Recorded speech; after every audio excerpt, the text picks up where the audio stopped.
समझाते हैं कि हे सोन का दृश्यो, मामा शकुनी ने दुर्योधन से कहा कि दुर्योधन युद्ध तो होने ही जा रहा है, तो क्यों ना इस युद्ध में आप थोड़ी सी मदद द्वारिकाधीश से भी ले लो। इस प्रकार से कहा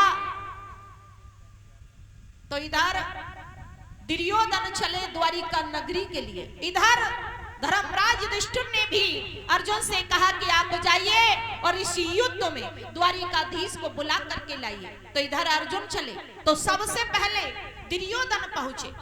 दुर्योधन ने क्या देखा कि प्रभु अपने शयन कक्ष में सो रहे हैं, तो जगाना उचित नहीं समझा और वो प्रभु के सर की तरफ बैठ गए। क्या सोच करके बैठे कि यदि ये द्वारिका के राजा हैं तो हस्तिनापुर का राजा तो मैं भी हूं, मैं क्यों चरणों की तरफ बैठूं। और ऐसा विचार करके वो सर की तरफ विराजमान हो गए। अब पहुंचे अर्जुन। अर्जुन ने भी प्रभु को जगाना उचित नहीं समझा और वो प्रभु के चरणों की तरफ बैठ गए। ये बात तो स्वाभाविक है कि जब भी कोई नींद से जागता है तो सबसे पहले नजर उसकी चरणों पर जाती है, और जैसे ही प्रभु ने अपने नेत्र खोले तो उनकी नजर चरणों पर गई जहां अर्जुन विराजमान थे। तो प्रभु ने कहा कि कहो अर्जुन कैसे आए हो। तब तक दुर्योधन बोल पड़े, कहने लगे आए तो हम भी हैं, लेकिन आपने हमसे तो कुछ पूछा ही नहीं। तो कहा प्रभु ने कहा कि कैसे पूछते, आप हमारे सर की तरफ जो विराजमान हो, आप पर हमारी नजर गई नहीं, लेकिन कोई बात नहीं, हम अर्जुन से बाद में पूछ लेंगे। आप बताइए कि आप कैसे पधारे हो। तो कहा कि हम महाभारत के युद्ध में आपसे कुछ मदद मांगना चाहते हैं। तो प्रभु मुस्कुराए और कहा दुर्योधन आप तो खुद ही 100 भाई हो, एक से एक महान योद्धा, आपको भला हमारी मदद की जरूरत कैसे पड़ गई। इस प्रकार से कहा और फिर कहा कि कोई बात नहीं, अब आप यहां तक आ ही गए हो तो आपके मन की शांति के लिए हम एक बात बता दें कि एक तरफ हम हैं और एक तरफ हमारी नारायणी सेना है। अब या तो आप हमें ले लो या हमारी नारायणी सेना को ले लो, और हमारी एक तो शर्त है कि हम महाभारत के युद्ध में अस्त्र शस्त्र तलवार नहीं उठाएंगे, हथियार नहीं चलाएंगे। अब या तो आप हमें ले लो या हमारी नारायणी सेना को ले लो। तो दुर्योधन ने मन में विचार किया कि हथियार उठाएंगे नहीं, तलवार चलाएंगे नहीं, तो युद्ध में तो हथियारों का तलवारों का काम है, बांसुरी का तो काम है नहीं जो ले जाके इन पे बजवाएं। इससे अच्छा है कि हम इन्हें ना ही ले। ऐसा विचार करके उन्होंने कहा कि हे द्वारिकाधीश, हमें तुम्हारी नारायणी सेना की आवश्यकता है, आपकी नहीं। कहा ठीक है ले जाइए। और नारायणी सेना और बलराम जी को लेकर के दुर्योधन चले जाते हैं। अब रह गए द्वारिकाधीश श्री कृष्ण और अर्जुन। प्रभु ने कहा कहो अर्जुन अब आप क्या कह रहे हो। नारायणी सेना तो चली गई और हम हथियार उठाएंगे नहीं तो आप हमें लेकर के करेंगे क्या। तो प्रभु ने जब इस तरह से कहा तो अर्जुन कहने लगे प्रभु हमें आपकी आवश्यकता है, हमें नारायणी सेना की जरूरत नहीं है। तो कहा ठीक है, लेकिन ये बताइए हम करेंगे क्या। तो कहा कि आप हमारे रथ के सारथी बन जाइए। कहा ठीक है। और उसी समय इस प्रकार से कहा तो उसी समय प्रभु चलने के लिए तैयार हो जाते हैं और द्वारिकाधीश श्री कृष्ण को लेकर के अर्जुन कुरुक्षेत्र मैदान में पधारे। तो जैसे ही द्वारिकाधीश ने सामने देखा तो दुर्योधन के पास में बलराम जी खड़े हैं। बलराम जी को देख करके और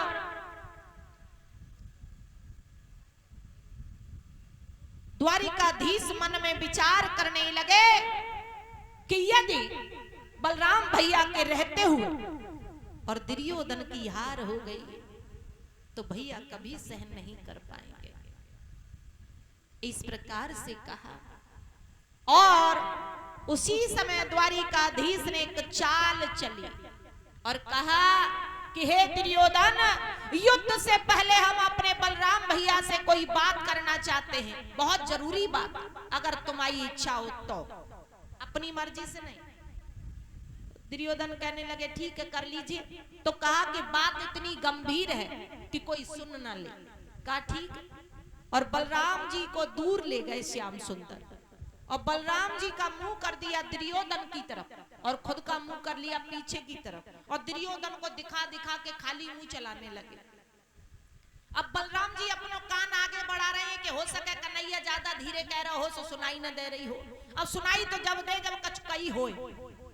और थोड़ी देर बाद श्याम कहने लगे कि जाओ भैया हमने तुमसे बात कर ली। अब बलराम जी तो चक्कर में पड़ गए कि इतनी दूर लाओ और कहा भी कुछ ना है, और जी और कह रहा कि बात कर ली। कबहू कबहू या कन्हैया की बात हमारी समझ में बिल्कुल नहीं आते। इस प्रकार से कहा।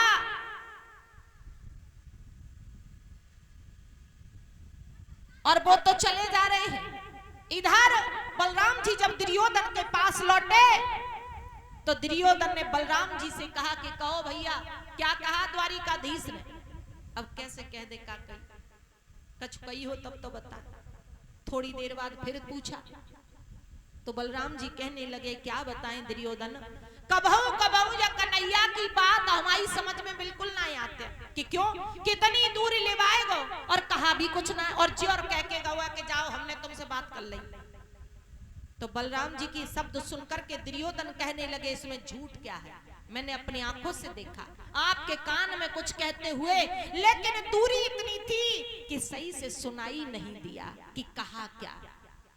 ये सुनकर के बलराम जी कहने लगे देखो दुर्योधन यदि कुछ कहा होता तो हम तुम्हें जरूर बता देते, लेकिन बात इतनी सी है कि कुछ कहा ही नहीं तो बताएं क्या।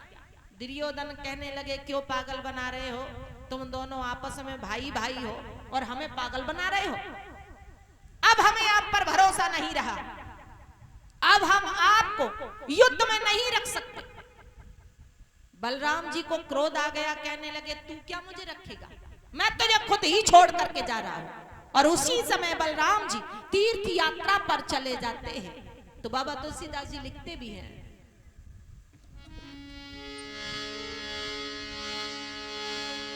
राम की ना चाहे सोई होई, करया मिटायस नहीं कोई, जय जय राम जय सिया राम, जय जय राम जय सिया राम।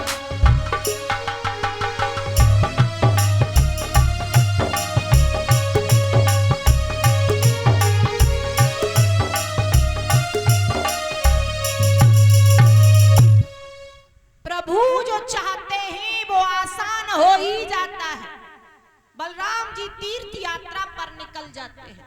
उसके बाद अर्जुन जी को मोह जागृत हो गया तो प्रभु ने उन्हें गीता का ज्ञान दिया, तो वो युद्ध करने के लिए तैयार हो जाते हैं। युद्ध होना प्रारंभ हो गया। तीसरे दिन के युद्ध में भीष्म पितामह ने अर्जुन जी के साथ में इतना घमासान युद्ध किया कि द्वारिकाधीश श्री कृष्ण भी घबरा गए कि लगता है पितामह आज मेरे अर्जुन को जीवित नहीं छोड़ेंगे। और ऐसा विचार करके वो रथ से नीचे कूद पड़े। कुछ भी हाथ नहीं आया तो रथ का पहिया निकाल करके, और उसी समय द्वारिकाधीश श्री कृष्ण इतने आवेश में भीष्म पितामह की तरफ दौड़े कि धरती मां भी घबराने लगी। पीताम्बर तक का ध्यान नहीं रहा, और जैसे ही दौड़े ना और भीष्म पितामह के करीब पहुंचे तो भीष्म पितामह मुस्कुरा के कहने लगे कि आइए माधव आपका स्वागत है। जैसे ही मुस्कुराए तो प्रभु वहीं खड़े हो गए कि हम इतने क्रोध में बढ़ रहे हैं और भीष्म पितामह को तनिक भी डर नहीं, ऐसा क्यों। तो भीष्म पितामह ने मुस्कुरा के कहा कि कहो द्वारिकाधीश, आप तो कह रहे थे कि हम महाभारत के युद्ध में अस्त्र शस्त्र नहीं उठाएंगे, और आज तो तीसरा ही दिन हुआ आपने तो रथ का पहिया ही निकाल लिया, आपकी प्रतिज्ञा भंग हो गई।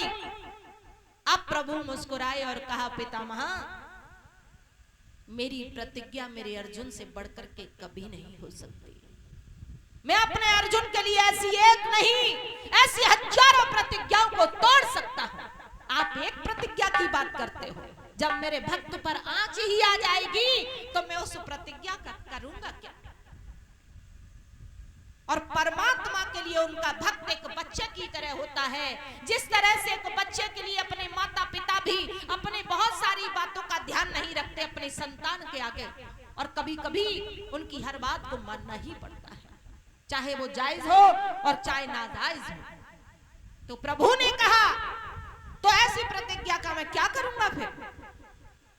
तो भीष्म पितामह मुस्कुराए और कहा कि धन्य है प्रभु, आपने अपने भक्तों के लिए अपने मान सम्मान का भी ध्यान नहीं रखा। और द्वारिकाधीश पुनः वापस रथ पर विराजमान हो जाते हैं।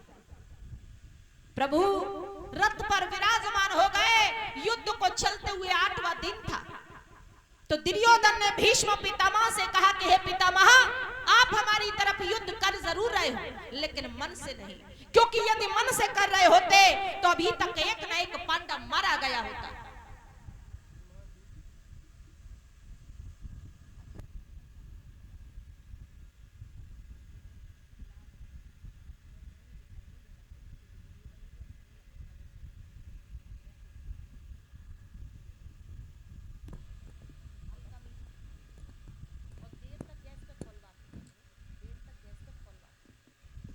श्री राधे बोली गोविंद भगवान की जय।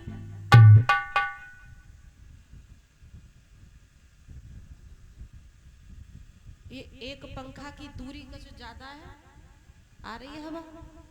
नहीं आ रही ना, वहां रख दीजिए। बीरबल वाली खिचड़ी हो जाएगी, नहीं तो थोड़ी करीब कर दो। पंखा तो लगे ही है, जब तक करीब ना पहुंचे तो हवा तो पांडा ले रहे हो। ये वाला पंखा थोड़ा सा माताओं के करीब कर दीजिए। बोली गोविंद भगवान की।